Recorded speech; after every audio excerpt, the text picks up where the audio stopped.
Hi, this is Joe Van Cleve. Good day. You never guess where I'm at. This is starting to be a habit. So we're at the secret world headquarters of Cameradactyl Camera. Hey, Joe.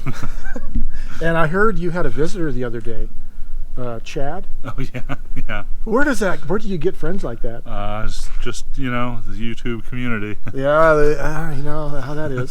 Well, we're here again, and we're going to do some more magic in the darkroom.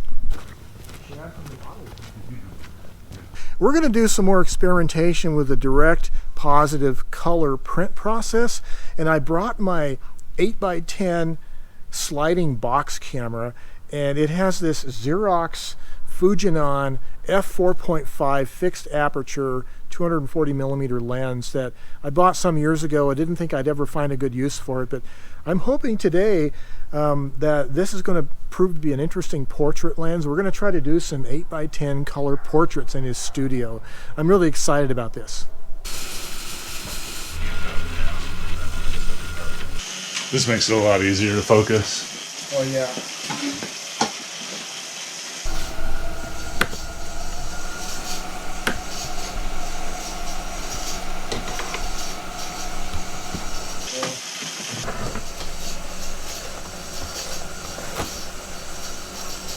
Assume the Chad position. Here we go.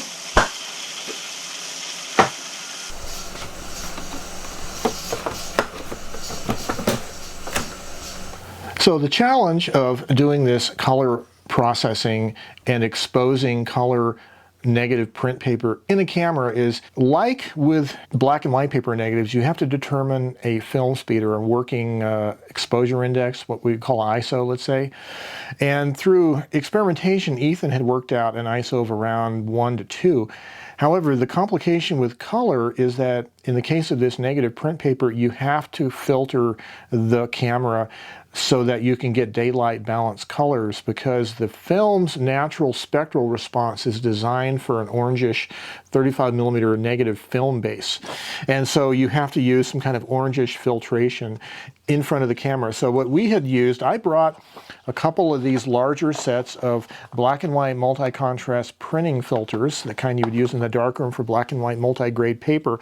And under his strobe lights, his daylight balanced high-powered strobes, we used a grade 0 and a grade 1/2 together in front of the lens of the box camera with a makeshift cardboard holder. And the trick here is when you filter the camera, the film speed changes. So you have to determine a working ISO with the filtration you're using. But at least we know that with this particular combination of colors, we're getting pretty close to the right balance under strobes. The challenge here was that my box camera, the lens opening for the Fujinon Xerox lens is fairly large, so smaller types of gel filters just wouldn't cover that opening, which is why we needed the bigger filters. Once we got outdoors in the late afternoon, this was after 3 p.m., and there was already some light cirrus clouds in the western part of the sky, so the sun was starting to get filtered as it was coming down toward the western horizon. So the light was changing, the color temperature wasn't the same as bright daylight balanced color. So we ended up adding to the grade 0 and grade 1/2, we ended up adding a grade 00 also on top of it. So we used these three when we were outdoors. And the exposure time in that late afternoon light turned out to be roughly f4.5 at about 1/3 to 1/2 of a second is what we gave it. And that exposure I timed by hand. So the challenge is color filtering, getting the right color balance, and finding the right ISO.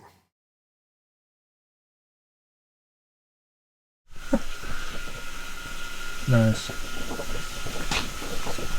So it looks just like a black and white negative. Who would suspect that there is color lurking underneath that?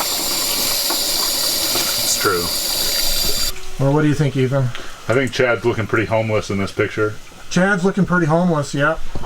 Gotta give himself a haircut.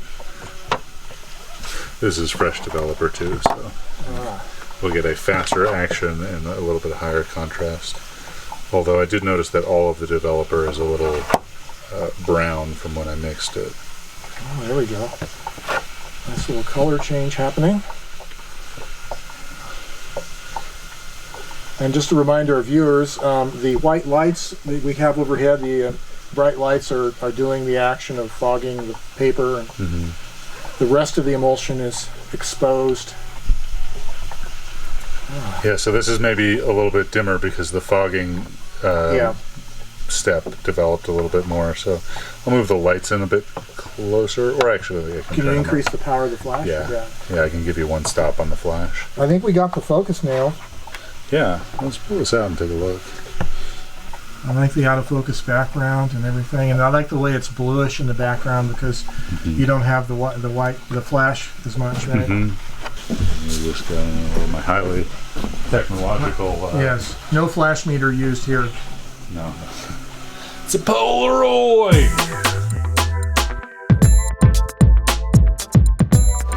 Chad in all of his gloriness. Believe it or not, for a man who has a 10-foot darkroom sink, I need another 4 feet of darkroom sink. Don't do this at home, kids. Alrighty, this is our other one that's a little more well exposed. So, do you have an idea what the ISO of this paper is that you're rating it at?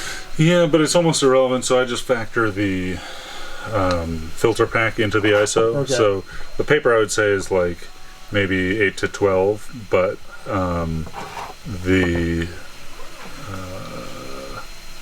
let's see, with the filter pack, which I don't know how many stops it is, but it's something like ISO 1 to 3. Okay, so about on par with Harman Direct Positive, maybe roughly. Yeah, that's a good pick of Chad. I think I'm going to use that as my profile pic. Oh yeah, that's a Chad picture right there. It's funny how these tanks, these trays have the ridges, but you still have problems. Yeah, I need bigger ridges. We need bigger ridges. That's Yeah. right.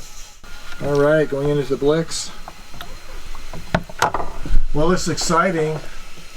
Yeah. Or is it exciting? Is it exciting? Yeah, it's super exciting. I'm excited.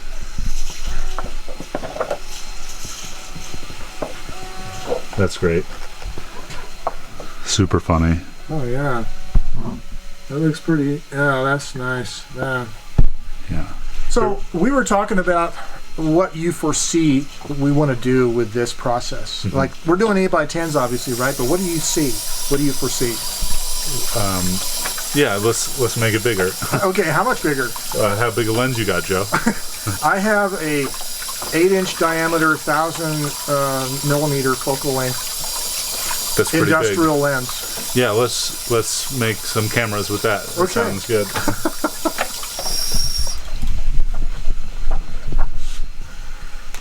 Wow.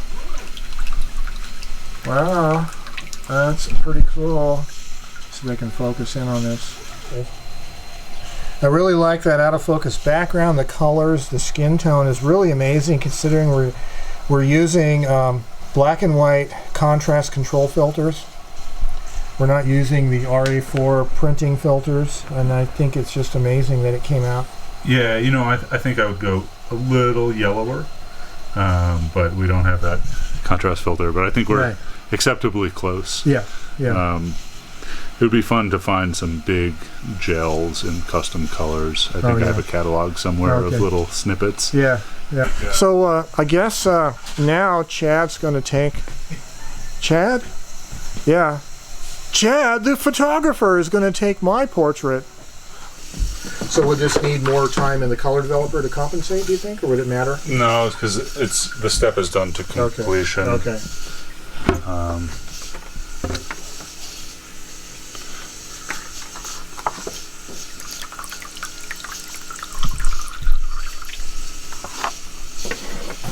I mean, I'm used to seeing a black and white image come up, but seeing a black and white, looks like a paper negative, come up with color positive is just, it's kind of amazing. Yeah, it's pretty fun.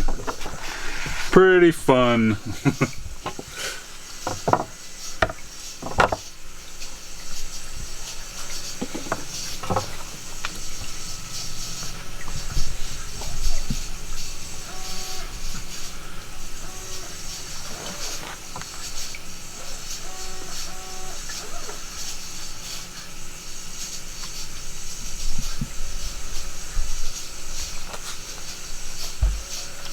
not bad actually. Yeah, so theoretically, some of your skin tones are now being brought down by the black and white layer there. And so this might be a place where you could choose to do a bleach bypass. Oh. Right? I'm not a chemist. But I play one on TV. Yeah, yeah. I play one on YouTube. Oh, that's great. Oh, yeah. Do you have super blue eyes? Do I? Yeah. Yeah. Yeah, but even under the lights. Oh, yeah. Way more Super so. blue. That should have been my YouTube name. Okay. So this will remove the black and white masking layer and fix it. Develop under blue lights. Dangerous lights. Danger light. All those other photographers are using safe lights. Yeah, I like that. Let's give it a rinse. These are by far the best that have come out of, my workshop. Oh boy.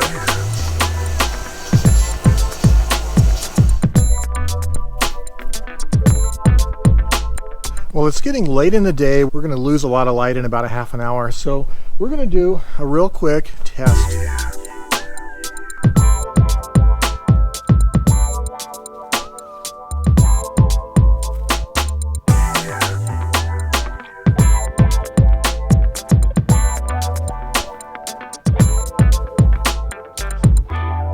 Well, this is going to be an interesting test. So we did a sub 1 second exposure just by flipping the dark slide in front of the lens. I think calculated for the filter factor of these filters, it was going to be about roughly a half a second exposure, something like that. So we'll see. He's developing them inside the shop right now.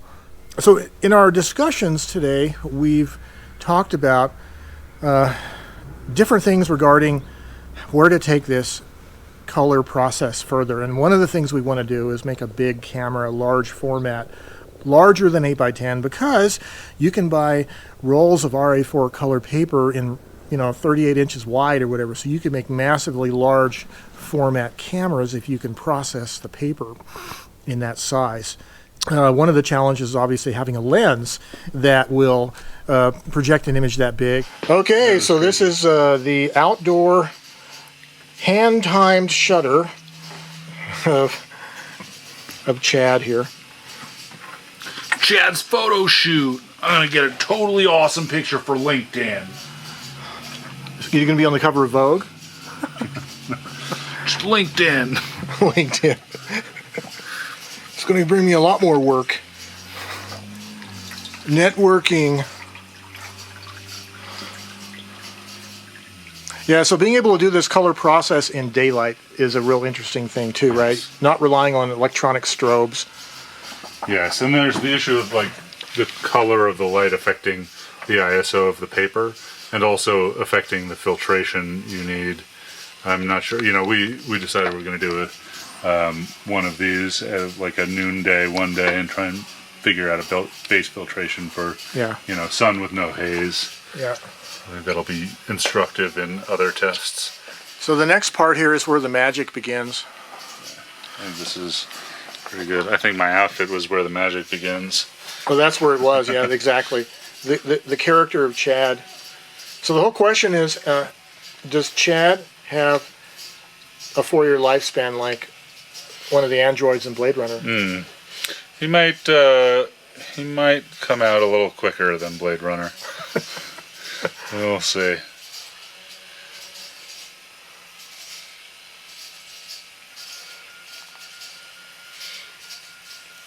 Yeah, slightly dark, but not bad considering you did that with your hand. Oh yeah, and the focus looks like it's nailed. It looks like the ball cap is pretty good too. Yeah.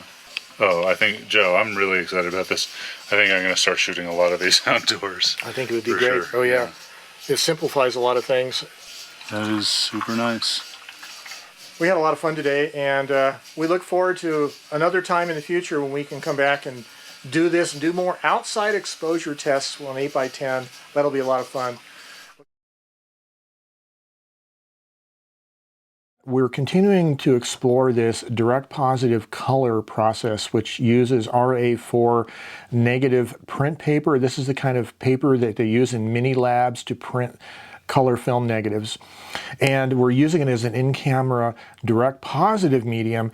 The paper has to be processed in pitch darkness during the black and white paper development stage and the stop bath. And then after that, you turn on white lights and you flash the paper with bright white light and process it in the lights in color chemistry, the RA4 developer, and the Blix. And that's what we did. This particular shot of Ethan. Now, Ethan is actually in character. He has this character called Chad, and I'm going to put a link down below to his character Chad's video that he recently did. This one's slightly underexposed, but we were excited about the focus looked really good, and the composition was good, and I really like the way the background is out of focus, that f4.5 aperture on that 240 millimeter lens. Really like the image. His hat and face is really nicely sharp. And then he composed, focused, and shot this portrait of yours truly, and it's a pretty good picture. This is one of the better pictures I've had done of me. In fact, when I came home this afternoon and showed my wife this picture, she thought it was a professional portrait studio kind of picture. So we do have some issues with our color balance still, but it's exciting to see this process working. And going forward, we have plans for continuing to work with my 8x10 camera in daylight. We want to be able to take it outside, filter the paper for daylight, and get some outdoor portraits, because that's really where this camera is going to shine, not having to be tethered to high-powered studio strobes, but just being able to do it out in the open light in the roughly midday light. And that's the problem, right, with color photography out in the daylight, is the color temperature changes over the course of the day. And so color temperature is important in this process, unlike with black and white photography. So we're going to probably be calibrating our exposure for the middle of the day, like from roughly maybe 10 o'clock in the morning till 2 in the afternoon or so, that kind of part of the day when the light is fairly consistent. And so that'll be fun. We also have some plans, just talking now about ultra large format cameras and this process, because you can get rolls of RA4 paper as wide as 38 inches. So you could do massive mural size photos if you have a camera big enough and a lens that'll project an image like that. So anyways, well, that was a lot of fun today. Look forward to more in this same ongoing series of the color negative reversal process. And also, I need to buy me some paper and some chemistry and start doing this at home myself. So with that said, if you guys have any questions, concerns, comments, drop them down below. I'd love to hear your comments and answer them, answer your questions. And so until next time, as always, stay creative. Have yourselves a great day. Bye-bye.